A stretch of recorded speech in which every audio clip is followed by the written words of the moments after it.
العاشرة تماما بتوقيت أسمر. إلى حضراتكم نشرة الأخبار مستهلة إياها بالعناوين.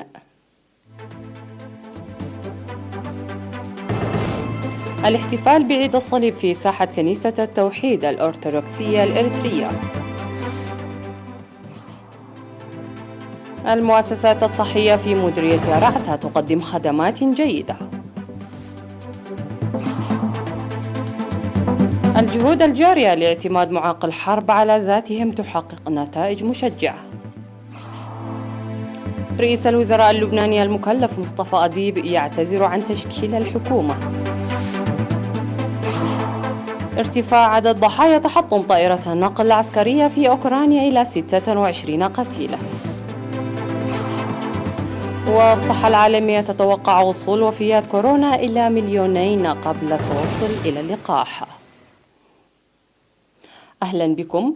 في ظروف مختلفة فرضتها جائحة كوفيد-19 احتفلت البلاد اليوم 27 من سبتمبر بعيد الصليب المجيد.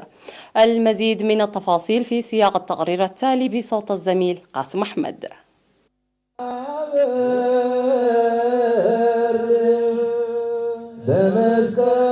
تطبيقا واحتراما للتعليمات الصادرة جراء جائحة كوفيد-19 لم يتم الاحتفال بطقوس عيد الصليب المجيد كالعادة في ساحة الفاتح من سبتمبر، فقد انحصرت الطقوس الدينية التي جرت اليوم 27 من سبتمبر بكنيسة التوحيد الأرثوذكسية الإريترية دير صيون القديسة مريم على مشاركة أساقفة مجلس قدوس سينودوس فقط. وقال مساعد الشماس أسقف البطاركة والكهنة ساميال صقاي خلال العظة التي ألقاها ضمن مراسم الطقوس الدينية التي بثت مباشرة عبر الفضائية الإريترية صباح اليوم ابتداء من الساعة 8 صباحا، ألقى كلمة قال فيها إنه ورغم عدم مشاركة المؤمنين في ساحة الفاتح من سبتمبر كالعادة لمتابعة طقوس شعلة الدامرة، إلا أنه تم بث مراسم الطقوس الدينية مباشرة عبر الفضائية الإريترية ليتابعها المؤمنون في منازلهم ويحيون ذكراها بالصلوات والتراتيل.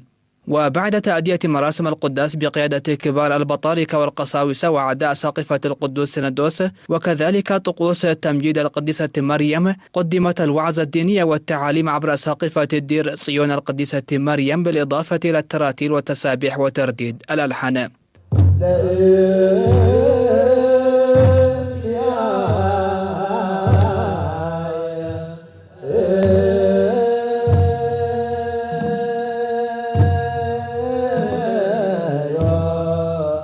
وقدم مسؤول إقامة الصلوات والطقوس الدينية بكنيسة التوحيد الأرثوذكسية الإريترية القسيس سمعون بيان كلمة تحدث فيها بإسهاب حول الخلفية التاريخية لعيد الصليب بالإضافة إلى معناه ومحتواه الديني والوطني.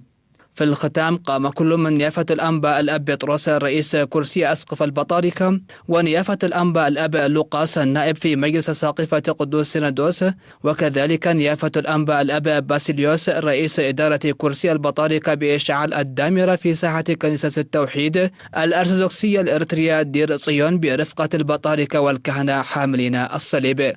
وقدم نيافة الأنبا الأب لوقاس في ختام تأدية مراسم الطقوس الدينية وصية دينية قال فيها بأن التعليمات الصادرة جراء جائحة كوفيد-19 تهدف في الأساس إلى سلامتنا، لذا على المؤمنين والمؤمنات اتباع واحترام تلك التعليمات لسلامتهم وسلامة شعبهم ووطنهم.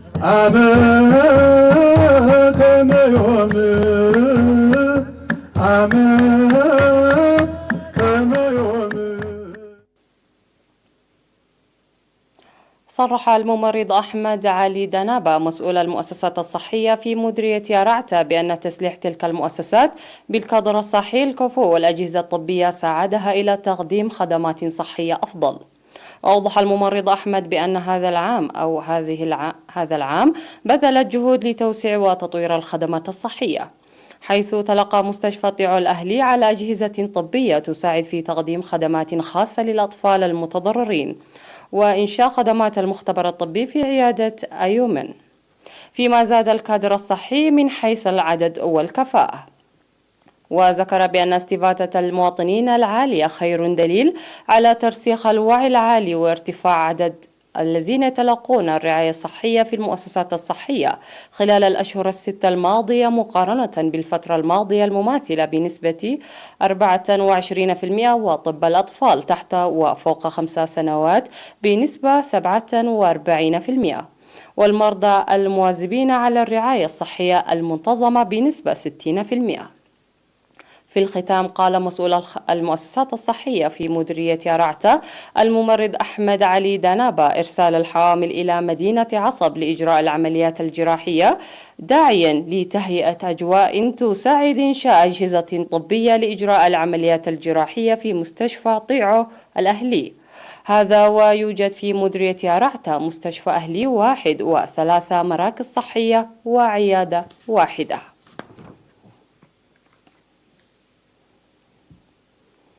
أفاد رئيس الجمعية الوطنية لمعاق الحرب الأستاذ قبر برهان إياسو بأن الجهود الحثيثة التي تبذلها الجمعية بهدف اعتماد أعضائها على ذاتهم ظلت تحقق نتائج مشجعة. وعقد في طرونا جلسة مع أعضاء الجمعية تحدث خلالها بإسهاب حول دور الإدارات الرئيسية للتقليل من التحديات التي تواجه الأعضاء تدريجياً. وأشار إلى أن الجمعية لا زالت تقوم بتقديم قروض ومساعدات مالية تساعد أعضاء الجمعية ليكونوا منتجين بتأسيس مؤسسات تجارية تؤدي بدورها إلى تحسين حياتهم المعيشية وتأمين مصادرهم الاقتصادية منضوين تحت مجامع مسقرة. وكثير من هؤلاء حقق نجاحات مشهودة في الاعتماد على الذات. وأوضح بأنه وكجزء من هذا البرنامج تم تأهيل 37 من العضوات في مديرية طرونا بالمواشي وحققنا إنجازات ملموسة. وقالت المستفيدات من البرنامج أنهن يعملن بجدية مستفيدات من الفرص التي أتاحتها لهن الجمعية لتحسين حياتهن المعيشية. تتواصل حملة التبرعات التي يقوم بها المواطنون الإريتريين بالخارج من أجل تنمية ودعم صندوق تصدي كوفيد-19. للمزيد حول هذا الموضوع إليكم التقرير التالي والزميل أمير عثمان.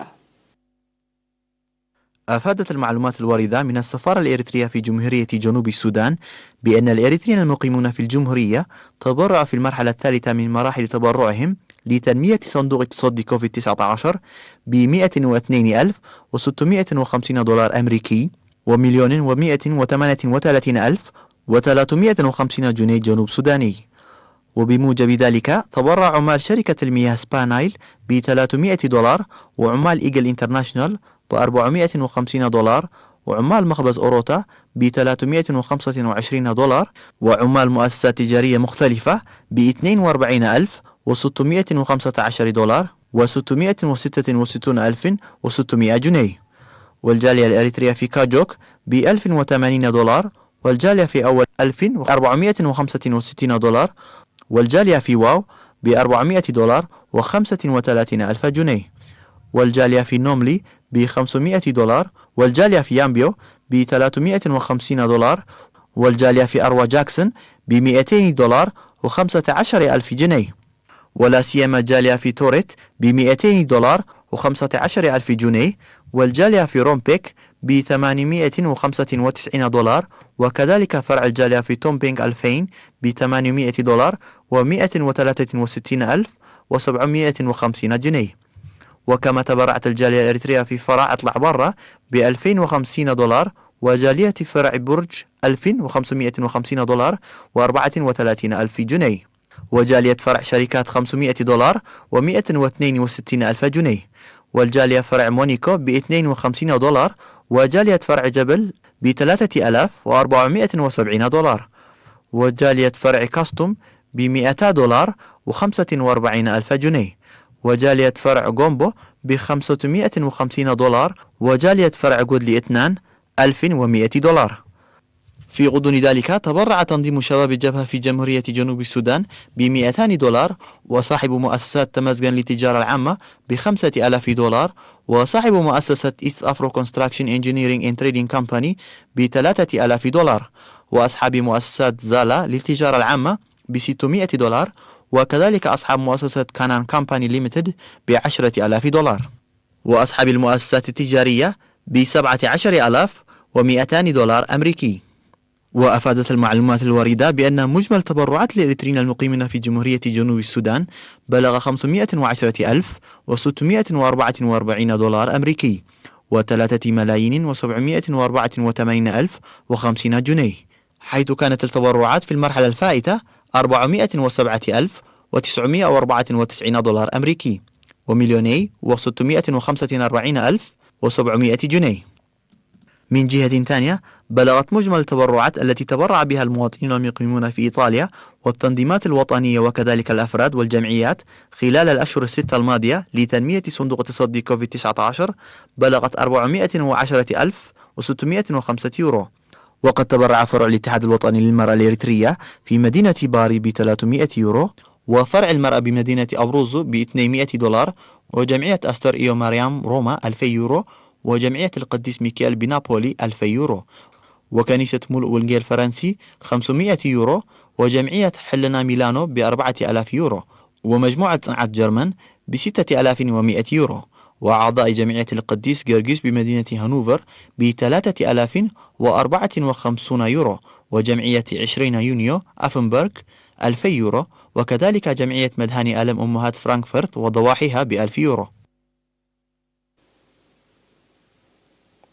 مشاهدينا الأعزاء، هذه كانت أخبارنا المحلية. فاصل قصير من ثم نعود لمتابعة الأخبار على الصعيد العالمي. يبقوا معنا.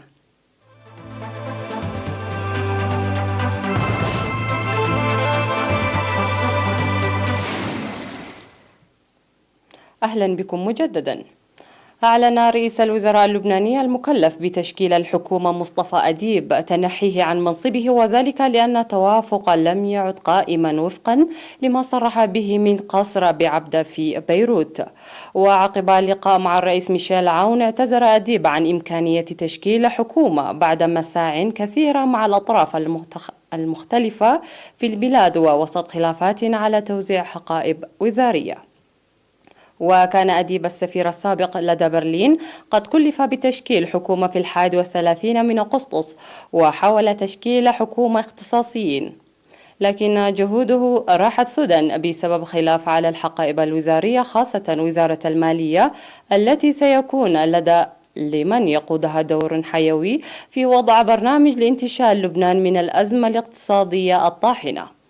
وتعثرت هذا العام محادثات مع صندوق النقد الدولي بشأن حزمة إنقاذ ضرورية، وستكون أول مهمة لدى الحكومة الجديدة بعد تشكيلها استئناف تلك المفاوضات.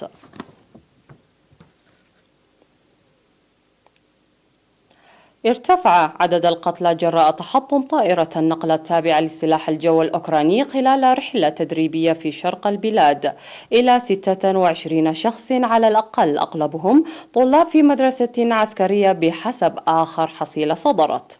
وأفاد الرئيس الأوكراني فولوديمير زيلينسكي أن أوكرانيا فقدت 26 من أبنائها، معلنا عن يوم حداد وطني.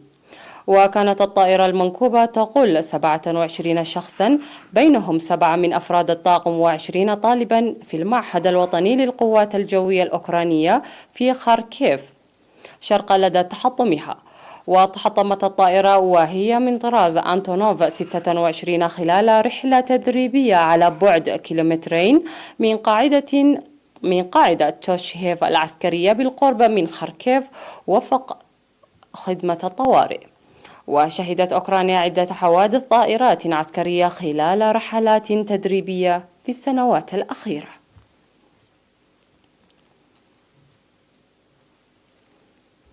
أيها السادة المشاهدين، بهذا وصلنا وإياكم إلى ختام النشرة الإخبارية لهذا المساء. أشكركم على حسن المتابعة. إلى اللقاء.